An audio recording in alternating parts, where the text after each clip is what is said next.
आज हम देखेंगे कि किसी भी homogeneous linear partial differential equation with constant coefficient का सॉल्यूशन में पी आई यानी कि पर्टिकुलर इंटीग्रल कैसे फाइंड आउट करते हैं। तो जो सी एफ होता है, हमने देखा था कि सॉल्यूशन निकालने के लिए दो चीज़ें निकालनी पड़ती हैं। एक होता है आपका सी एफ और एक होता है आपका पी आई। सी एफ यानी कि कॉम्प्लीमेंट्री फंक्शन कैसे निकालेंगे, हम वो प्रीवियस वीडियो में देख चुके हैं। और आज हम देखेंगे कि पर्टिकुलर इंटीग्रल कैसे निकाला जाता है। ठीक है, और दोनों के समीशन से हम जनरल सोल्यूशन हम दिया जाता है। ओके, तो देखिए पर्टिकुलर इंटीग्रल के लिए जो पर्टिकुलर इंटीग्रल के फॉर्मूले हैं वो तीन सिचुएशन पे डिपेंड करेंगे। फर्स्ट सिचुएशन है कि मान लीजिए आपका कोई डिफरेंशियल इक्वेशन है, पार्शियल डिफरेंशियल इक्वेशन जो कि होमोजीनियस भी है। इस फॉर्म की होती है F D comma D dash, यहाँ पे जेड आ जाता है, इज इक्वल टू, यहाँ पे कोई भी फंक्शन दे दिएगा। मान लीजिए यहाँ पे आप कंसिडर कर लीजिए मे बी, एक काम करिए, इसको कैपिटल एफ कंसिडर कर लीजिए, ठीक है, और इसको स्मॉल एफ कंसिडर कर लीजिए, small F of X comma Y. यहाँ पे एक्स और वाई का कोई भी एक फंक्शन होगा। तो अब ये डिपेंड करता है कि फॉर्मूला कैसा होगा। जैसा कि हर मेथड में किसी भी डिफरेंशियल इक्वेशन में जो पर्टिकुलर इंटीग्रल का फॉर्मूला होता है वो इस पे डिपेंड करता है कि एफ एक्स वाई कैसा है आपका। तो यहाँ पे तीन केस बनेंगे। पहला केस ये कहता है कि अगर एफ एक्स वाई इस फॉर्म का है, जैसे F of A x plus B Y इस फॉर्म का है अगर, तो अलग फॉर्मूला लगता है। ठीक है, इसमें भी दो सब केसेस बनते हैं कि ए और बी अगर मैं यहाँ पे लगा लूँ, यानी कि डी को अगर मैं रिप्लेस कर लूँ ए से और डी डैश को अगर मैं रिप्लेस कर लूँ बी से, तो जो आपका एफ ए बी होना चाहिए, कैपिटल एफ ए बी होना चाहिए, वो या तो ज़ीरो हो जा रहा है या फिर आपका ज़ीरो नहीं हो रहा है। तो इसके दो सब केसेस बन गए। फिर आता है अगर ये एफ एक्स वाई आपका इस फॉर्म का, एक्स की पावर एम और वाई की पावर एन का, तो अलग फार्मूला होता है।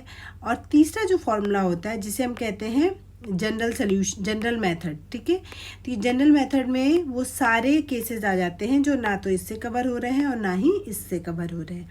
मीनिंग कि जो मेथड जो फंक्शन एफ एक्स वाई जो है वो इससे कवर हो जा रहा है और इससे कवर हो जा रहा है, उनको तो इससे सॉल्व कर सकते हैं, इससे इनको भी सॉल्व कर सकते हैं, और इनके अलावा जो केसेस बच जाते हैं एक्स्ट्रा केसेस, उनको आप जनरल मेथड से सॉल्व कर सकते हैं।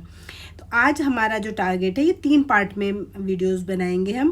पहले पार्ट में हम ये वाला मेथड सीखेंगे, दूसरे में ये, और थर्ड वाले में हम जनरल मेथड को करना सीखेंगे। तो सबसे पहले आज बात कर लेते हैं F A x plus B Y form का अगर फंक्शन है तो उसके दो केसेस बनते हैं, उनके लिए क्या फॉर्मूले हम यूज़ करते हैं। तो सबसे पहले यहाँ पे लिख लेते हैं कि पी आई को आप डिनोट कैसे करते हैं। एफ एक्स कॉमा वाई इस टाइप का है। तो हमने देखा यहाँ पे जो एफ एक्स वाई है वो किस फॉर्म का होने वाला है, ये F A x plus B Y की फॉर्म का होगा।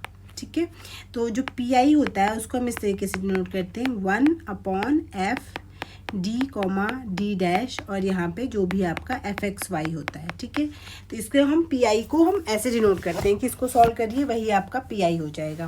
तो अब देखिए, पहली चीज़ तो बहुत सिंपल है आपका। अगर ये जो डी डी डैश है, हमने कहा होमोजीनियस है, तो होमोजीनियस का मतलब है इसका पर्टिकुलर कोई ऑर्डर होगा, मतलब इसमें जो डेरिवेटिव यूज़ हो रहे हैं वो तो या तो सारे दो ऑर्डर के यूज़ हो रहे होंगे, या तो तीन ऑर्डर के, या तो चार ऑर्डर के, जो भी होगा सबका सेम ऑर्डर यूज़ हो रहा होगा। तो मान लीजिए इसका एन ऑर्डर का यूज़ हो रहा है। ठीक है, एन ऑर्डर के सारे डेरिवेटिव हैं इसमें, तब जो इंटीग्रेशन है या जो पी आई है वो इस फॉर्म में दिया जाएगा, 1/f D comma D dash, और आगे जो फंक्शन होगा वो इस फॉर्म का होगा, a x plus B Y form का।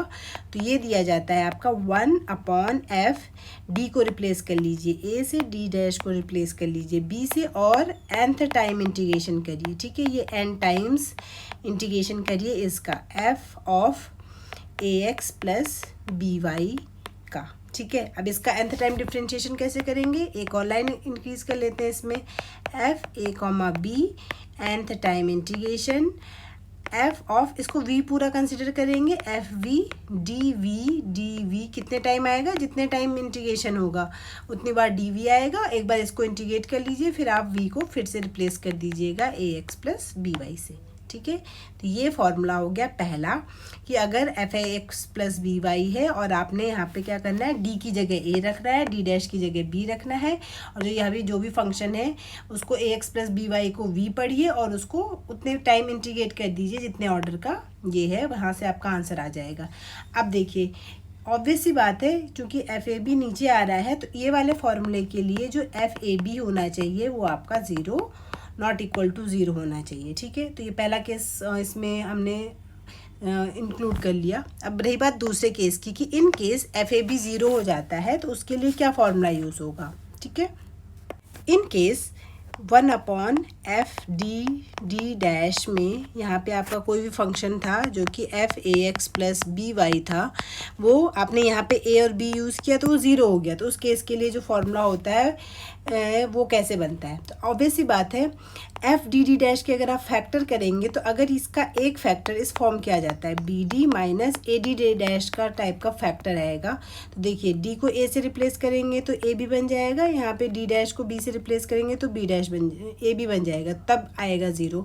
मतलब यहाँ पे ए बी तभी आपका 0 हो सकता है जब इसमें एक फैक्टर इस टाइप का बने बी डी माइनस ए डी डी डैश, तभी आपका ये आंसर 0 बनेगा। तो इसका जो फॉर्मूला है वो इसी पे डिपेंड करता है कि इसका जो ये फैक्टर है B D minus A D dash, मान लीजिए ये r पावर में आ रहा है और आगे से आपको इसको सॉल्व करना है f of A x plus B y को, f of A x plus B y को। तो इसको सॉल्व करके आना चाहिए आपका x की पावर n अपॉन b की power n into n factorial, एक सेकेंड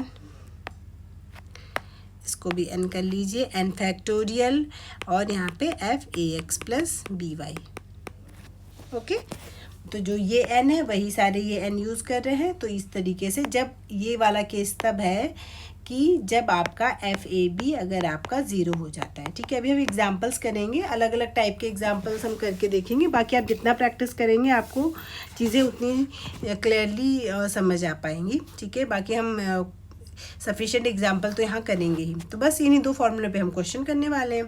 तो चलिए देख लेते हैं। आपका ये क्वेश्चन है del 2z upon del x square, ये तो आप देख सकते हैं पूरे में सब में 2 पावर है, यानी कि होमोजीनियस, और ऊपर से कोफिशिएंट भी सबके क्या है, कांस्टेंट है। तो इसको लिख सकते हैं D square plus 2d D dash plus D dash का स्क्वायर, बाहर से आ जाएगा z is equal to 2x plus 3y। तो अब आपका जो इसका सोल्यूशन, पहले हम पी आई निकाल लेते हैं फिर सी एफ निकालेंगे, जिसको कि इसका सोल्यूशन ही पूछेगा तो सोल्यूशन के लिए तो सी एफ और पी आई दोनों ही फाइंड आउट करने पड़ते हैं। तो आप देखिए अगर हम सीधे पी आई निकाल लेते हैं, पहले अगर हमको पी आई निकालना पड़ेगा तो ये एफ डी डी डैश हो जाएगा। तो 1 अपॉन में कितना बनेगा, ये D square plus 2d D dash plus D dash का स्क्वायर, और ये देखिए ये किस फॉर्म का है, ए एक्स प्लस बी वाई का ही कोई फंक्शन बन रहा है, ठीक है। तो आप देख लिए, कंपेयर करिए, ए बराबर कितना हो जाएगा 2 यानी कि ये, और बी बराबर कितना हो जाएगा वाई का कोफिशिएंट यानी कि 3। तो यहाँ पे आपको ये जो है वो रखना पड़ेगा। तो फिलहाल तो हम यहाँ पे 2x प्लस 3y लिख रहे हैं। तो इसको कैसे सॉल्व करेंगे, 1 अपॉन में d को रिप्लेस कर लीजिए 2 से और d डैश को रिप्लेस कर लीजिए 3 से। तो ये बनेगा 2 का स्क्वायर, 2 इंटू 3 2 ज़ा 6 प्लस 3 3 ज़ा 9 हो जाएगा। और यहाँ पे चूँकि 2 ऑर्डर का है जो डिफ्रेंशिएशन है, तो आपको यहाँ पे इसका 2 बार इंटीग्रेशन करना पड़ेगा। तो 2 बार इंटीग्रेशन कर लीजिए, इसको साथ में v कंसीडर कर लीजिए, dv और dv कर लीजिए। इसको सॉल्व करेंगे तो ये बनेगा 4 6 2 ज़ा 12 प्लस 9 16 9 25। इसको सॉल्व करेंगे तो एक बार इंटीग्रेशन करेंगे तो वी स्क्वायर अपॉन में 2 आएगा, फिर एक बार और इंटीग्रेशन करना है तो ये बनेगा 1 अपॉन में 25, वी क्यूब अपॉन में 6 हो जाएगा, ठीक है। बस हो गया, वी क्यूब अपॉन में ये हो जाएगा 25 इंटू 6। अब वी की को किससे रिप्लेस करना है, 2x प्लस 3y से। तो यहाँ पे 2x प्लस 3y का whole square divided by 25 into 6। आप चाहें तो और सिंप्लीफाई करके लिख सकते हैं, ठीक है। अब क्या करना है, ये तो सिर्फ पी आई हुआ, पर अगर आपको इसको कंप्लीट सॉल्व करना है तो कंप्लीट सॉल्व करने के लिए आपको इसमें एक सेकेंड, वी क्यूब है ना, ये वी क्यूब है तो ये वी क्यूब हो जाएगा, यहाँ पे वी क्यूब आ जाएगा। आपको इसका सी एफ भी निकालना पड़ेगा, तो सी एफ के फॉर्मूले तो हम ऑलरेडी कल देख चुके हैं। क्या करना पड़ता है, ऑक्सिलरी इक्वेशन बनाएंगे, M square plus 2m plus 1 is equal to 0। इसके रूट निकालेंगे तो इसके जो रूट बनेंगे वो बनेगा मेरे ख्याल से m प्लस 1 का whole square is equal to 0, m equal to -1 comma -1, तो रिपीटेड रूट आ रहे हैं, तो जो इसका सी एफ हो जाएगा वो होगा आपका 5 1y माइनस एक्स प्लस, क्योंकि रिपीट हो रहा है तो x 5 2y माइनस एक्स हो जाएगा। ठीक है, तो जो इसका कंप्लीट सोल्यूशन दिया जाएगा वो, यानी कि जनरल सोल्यूशन जो दिया जाएगा वो आपका दोनों को सम करके दिया जाएगा, मतलब z इज इक्वल टू, पहले आप सी एफ लिख लीजिए y minus x plus x 5 2y minus x और प्लस पी आई, तो पी आई ये है आपका 1/150 2x प्लस 3y का होल स्क्वायर। तो ये आपका इसका सोल्यूशन हो गया। नेक्स्ट क्वेश्चन देख लेते हैं। फिर से r का मतलब होता है D square 2dd dash plus d dash का स्क्वायर बाहर से z आ जाएगा is equal to sine 2x plus 3y।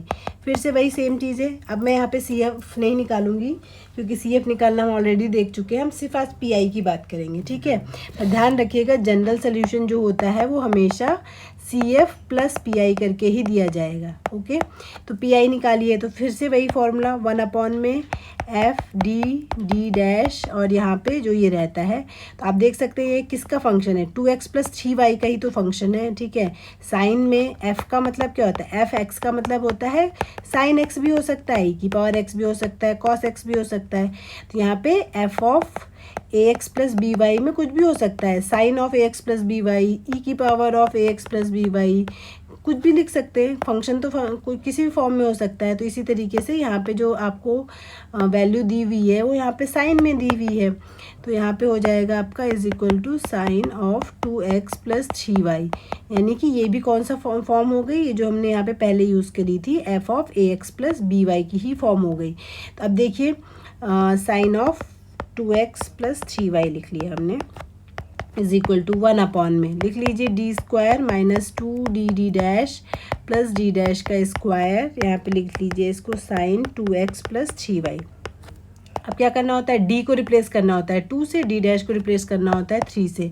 2 2 ज़ा 4, 3 2 ज़ा 6 12, 3 3 ज़ा 9 इंटू इसका 2 बार इंटीग्रेशन करना पड़ेगा, sine V D V into D V पढ़ के, 9 4 13 1/1 बनेगा। ये तो एक बार इंटीग्रेशन करेंगे तो साइन का इंटीग्रेशन कितना होता है, माइनस का कॉस वी हो जाएगा। ठीक है, फिर एक बार और इंटीग्रेशन करेंगे क्योंकि 2 बार करना है, तो माइनस कॉस का फिर से कितना हो जाएगा, साइन वी हो जाएगा। ठीक है, बस हो गया आंसर। तो इसका आंसर आ जाएगा आपके पास माइनस साइन और v की वैल्यू कितनी हो जाएगी यहाँ पे 2x plus 3y, 2x plus 3y।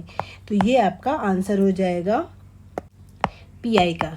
C F आप खुद से निकालिएगा। ठीक है, अब एक और क्वेश्चन कर लेते हैं, ये वाला क्वेश्चन कर लेते हैं। इसमें देखिए, इसमें से फिर से देखिए एफ एक्स जो है ए एक्स प्लस बी वाई की फॉर्म का ही है, जहाँ पे ए की वैल्यू कितनी है यहाँ पे हिसाब से 1 और बी की वैल्यू कितनी है, ए भी 1 है।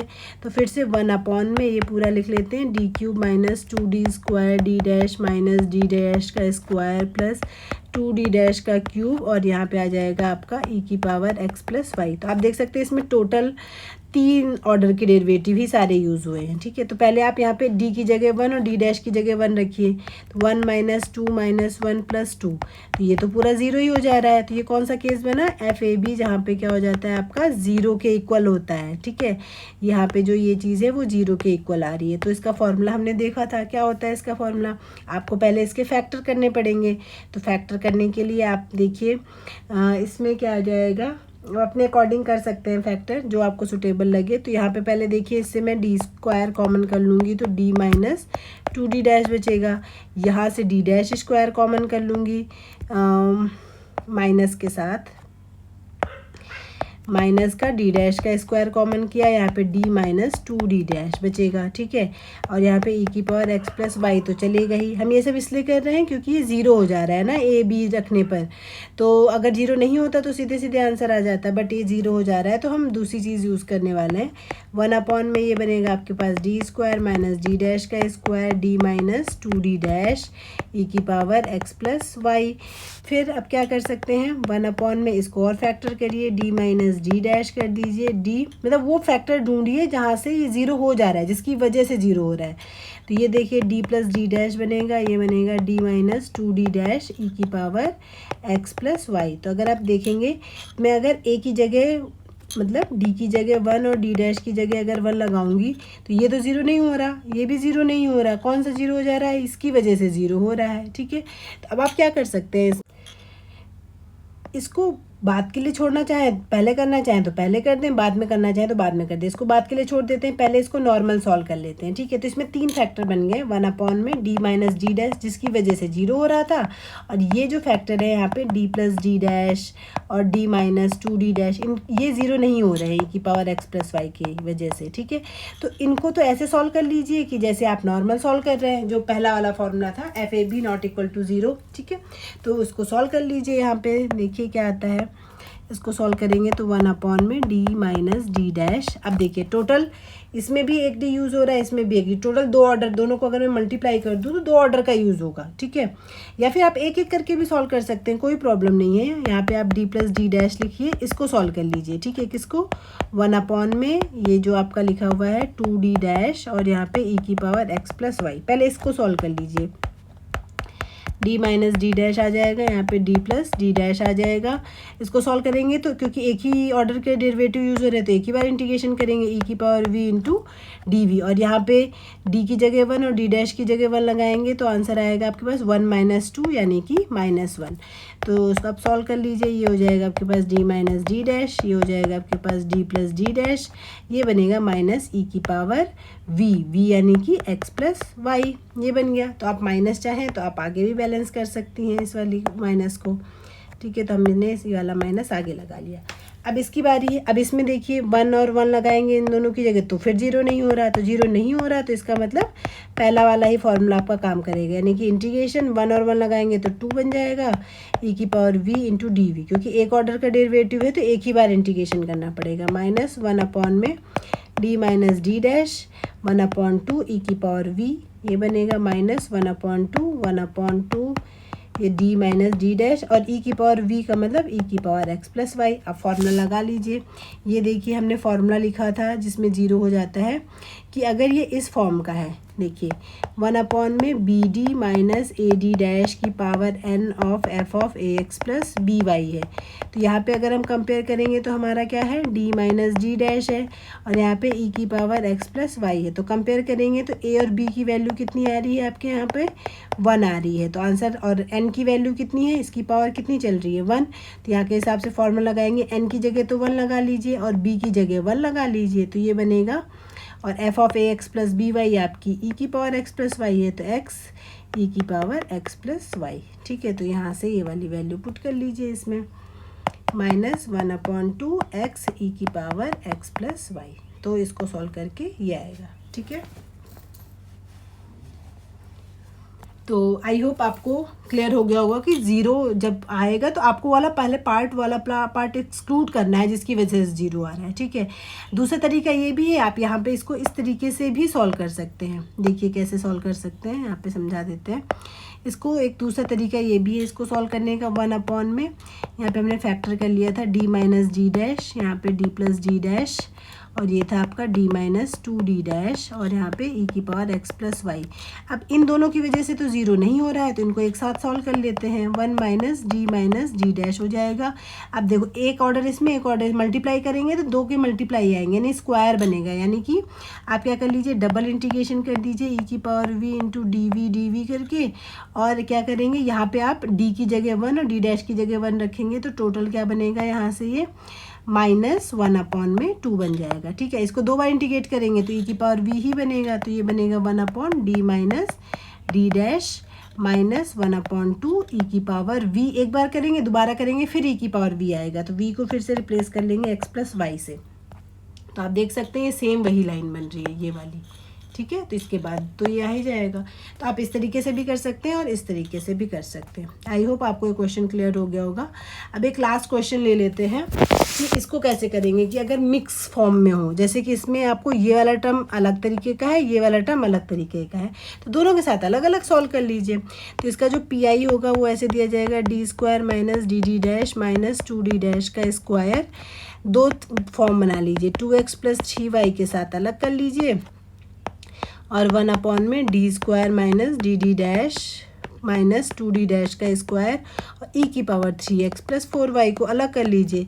इसके साथ सॉल्व करेंगे तो देखिए 2 रखेंगे 4, 3 2 जा 6, 3 3 जा 9, 2 जा 18, तो 0 नहीं हो रहा है, यानी कि आप इसको नॉर्मली सॉल्व कर सकते हैं। तो ये 18 6 24, 24 में 4 जाएगा 20, माइनस का 20, चूँकि ये 2 ऑर्डर का है तो इसको 2 बार इंटीग्रेट करना पड़ेगा। v समझ लीजिए dv और dv कर लीजिए। तो इसको पहले इसी को सॉल्व कर लेते हैं, माइनस 1/20, एक बार करेंगे तो v²/2, एक बार और करना पड़ेगा, माइनस 1/20 v³ 6 हो जाएगा, यानी कि माइनस का 1/120 v³ का मतलब 2x प्लस 3y का क्यूब, ठीक है। तो पहला पार्ट का तो सोल्यूशन ही आ गया। दूसरे पार्ट को अगर आप सॉल्व करेंगे इस वाले पार्ट को, तो क्या बनेगा 1 d² minus d dash plus minus 2d dash का स्क्वायर और यहाँ पे है e की पावर 3x प्लस 4y। फिर से है ax प्लस by की फॉर्म का, तो 3 रखेंगे तो 3 3 9, 4 3 12, 4 चौको 16, दूनी 32। तो ये देखिए ये भी आपका इस वाले केस में भी आपका 0 नहीं हो रहा है, तो आप इसको भी नॉर्मल सॉल्व कर। अगर 0 हो जाता तो 0 वाला फॉर्मूला लगाते, जो जिससे सॉल्व हो जाए वही वाला मेथड यूज़ कर लेंगे। तो इसकी वैल्यू कितनी आ जाएगी 1 में, यहाँ पे इसको 2 बार इंटीग्रेट करना पड़ेगा e की पावर v इंटू dv करके, और यहाँ पे आ जाएगा ये 9 माइनस 12 माइनस 16 दूनी 32, यानी कि e की पावर v बनेगा, ये बनेगा 1 में 35 माइनस 1/35 e की पावर 3x प्लस 4y।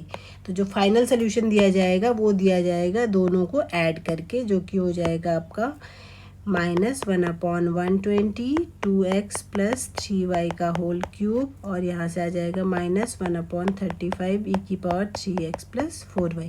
ये पी आई हो गया। फिर आप इसका सी एफ निकालेंगे और टोटल सोल्यूशन दोनों के सम से दिया जाएगा। तो आई होप मैंने हर तरह के केसेस में लेके मतलब डिमॉन्स्ट्रेट कर दिए हैं। तो आई होप आपको ये पहला जो केस था वो क्लियर हो गया होगा। Next case